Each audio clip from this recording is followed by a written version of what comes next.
Hello friends, ये question है JEE 2020 का। इसको हम अभी सॉल्व करेंगे। ये JEE 2020 का क्वेश्चन है, ठीक है। इसमें क्या दिया गया है, बोल क्या रहा है ये, light ray enters solid glass is fair of refractive index mu equal to √3 at an angle of incident 60 degree. The ray is both reflected and refracted at the farther surface of this sphere.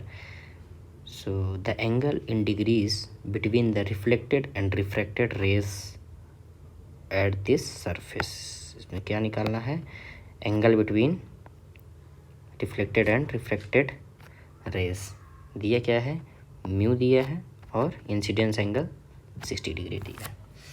तो अगर इसका हम diagram बनाएंगे तो ये कुछ ऐसे बनेगा। क्या बोलता है, सॉलिड ग्लास स्फीयर है, इसमें हम एक ग्लास स्फीयर बना देते हैं। ये ग्लास स्फीयर है और ये बोल क्या रहा है, एक इसका हम सेंटर मान लिए, यहाँ देख लेते हैं सेंटर। अगर ये सेंटर है, ठीक, सपोज अगर ये सेंटर है तो इसके अकॉर्डिंग ये, अगर हम यहाँ पर इसका नॉर्मल बना देते हैं, एक नॉर्मल ये बन जाएगा। सेंटर से अगर बाउंड्री में कोई लाइन बनाएंगे तो वो नॉर्मल कहलाती है। तो अगर नॉर्मल से हम क्या करेंगे, बोल रहा है 60 डिग्री में एक लाइन इंसिडेंस हो रही है। तो अगर हम यहाँ से 60 डिग्री एक लाइन बनेगी, यहाँ से अप्रॉक्स 60 डिग्री अगर हम बनाएंगे, ठीक है, ये इंसिडेंस हुआ। फिर ये टूवर्ड्स नॉर्मल हो जाएगा क्योंकि यहाँ म्यू डेंसर है, ये डेंसर मीडियम है, ठीक है, ये क्या है, डेंसर मीडियम। तो यहाँ से लाइट टूवर्ड्स नॉर्मल हो जाएगी, तो ये चली जाएगी ये यहाँ पे। यही क्या बोल रहा है, द रे is both reflected and refracted at the farther surface. ये है ना फार्दर सरफेस, यहाँ जो बोल रहा है ये फार्दर सरफेस, ये ध्यान देने की बात है। तो फार्दर सरफेस यहाँ ये है नियर सरफेस, ये है यहाँ पर ये जो सरफेस है ये सरफेस जो है इधर दूर का सरफेस है, तो फार्दर सरफेस। एक अगर हम सेंटर से यहाँ भी एक नॉर्मल बना देंगे, ये नॉर्मल जो नॉर्मल बनेगा वो सेंटर से ही बनेगा, ठीक है, ये हो गया। अब लास्ट पॉइंट पे क्या बोल रहा है, यहाँ पे लाइट कुछ क्या हो टूवर्ड, यहाँ अवे फ्रॉम नॉर्मल हो जाएगी, तो कुछ लाइट अवे फ्रॉम नॉर्मल हो गई ये, और कुछ लाइट क्या हो गई, वापस रिफ्लेक्ट हो गई यहाँ से, ठीक, ये रिफ्लेक्ट हो गई, ये है। तो इसको अगर हम वो पॉइंट ले लिए, इसको पॉइंट ए ले लिए और इसको पॉइंट बी ले लिए, ऐसा है। लाइट रे कहाँ गई, ये इंसिडेंट हुई, फिर ये यहाँ गई, यहाँ से कुछ रे रिफ्लेक्ट हो गई और कुछ रे रिफ्रैक्ट हो गई बी पॉइंट में, ठीक। ये डायग्राम बोल रहा है यहाँ म्यू इक्वल टू 1 हो जाएगा क्योंकि एयर है, ठीक, और ये डेंसर मीडियम है ना। तो अभी देख लेते हैं, और इसका म्यू कितना दिया गया है, म्यू दिया गया है √3। तो अगर इसको हम सॉल्व करेंगे तो यहाँ अगर हम इसका सलूशन देखेंगे तो हमें दिया क्या क्या क्या है, आई दिया गया है 60 डिग्री, म्यू1 दिया गया है 1 क्योंकि एयर्स चल रहा है, और म्यू2 दिया गया है √3। अब ये सोचने की बात ये है कि जब इंटर करेगा ड्यूरिंग, जब ये रेज इंटर करेगी, अगर इंटर करेगी तो ये म्यू1 1 होगा, म्यू2 3 होगा। अगर ये जब एग्जिट करेगी, एग्जिट के वक्त चेंज हो जाएगा, ये एग्जिट के वक्त क्या हो जाएगा, म्यू1 हो जाएगा √3 और म्यू2 क्या हो जाएगा 1, ठीक है। अगर हम इसमें अभी हम सलूशन करेंगे तो देखते हैं। तो एट पॉइंट ये कितना है, ये है क्या दिया गया है 60 डिग्री, ठीक है। तो एट पॉइंट ए पॉइंट में हम देखते हैं, ठीक है। ए में क्या है, यहाँ मीडियम चेंज हो रहा है ना। तो यहाँ आई इतना है तो आर कितना होगा, ये आर, ठीक है।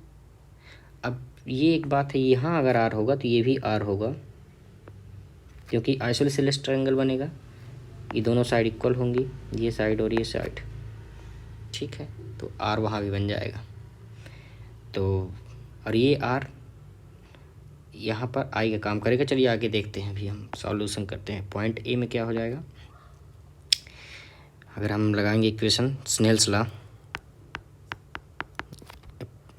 लॉ यूज करने पर क्या मिलेगा, μ1 sine i equal to μ2 sine r. μ1 कितना दिया गया 1, sine r sine 60 degree, μ2 √3 sine r. Sine 60 हो जाएगा √3/2 equal to √3 into sine r. √3 cancel हो जाएगा, साइन आर कितना आ जाएगा 1/2, तो आर कितना आ जाएगा 30 डिग्री। ये एक मिल गया ना, आर 30 डिग्री, ये आर 30 डिग्री हो गया। अब हम देखते हैं तो पॉइंट बी, अब बी पॉइंट में चलते हैं। एट पॉइंट बी पॉइंट में अगर हम देखें, जो आर है तो अगर हाँ यहाँ अगर आर है तो ये भी आर ही होगा, क्योंकि angle i equal to angle r equal to i हो जाएगा, ठीक है। आई डैश कर लेते हैं वहाँ, तो μ1 यहाँ क्या लग जाएगा, μ1 sine i dash equal to μ2 sine r dash, ये हो जाएगा आर रिफ्लेक्शन का आर डैश, ठीक है।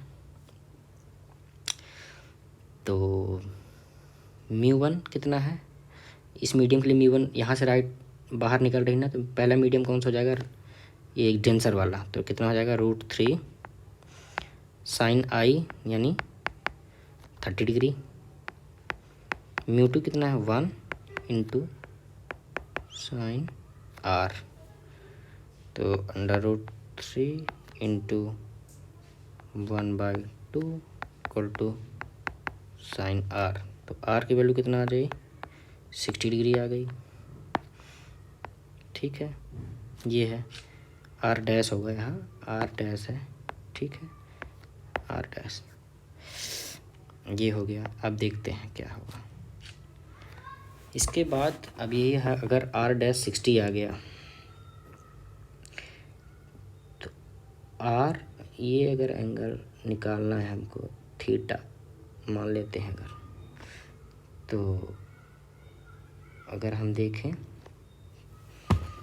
कि ओ बी और इसको ले लेते हैं S, in line O B S, अगर हम लाइन देखेंगे तो r angle r plus theta plus angle r dash, तो ये हो जाएगा एंगल आई डैश, ये मतलब ये आर, ये आई डैश हो जाएगा, ये आई डैश ले लेंगे, प्लस थीटा निकालना है और आर कितना है 60 डिग्री, ठीक है। ये कितना बराबर हो जाएगा 180 के, क्योंकि ये लाइन एक लाइन में बन रहा है, ठीक है।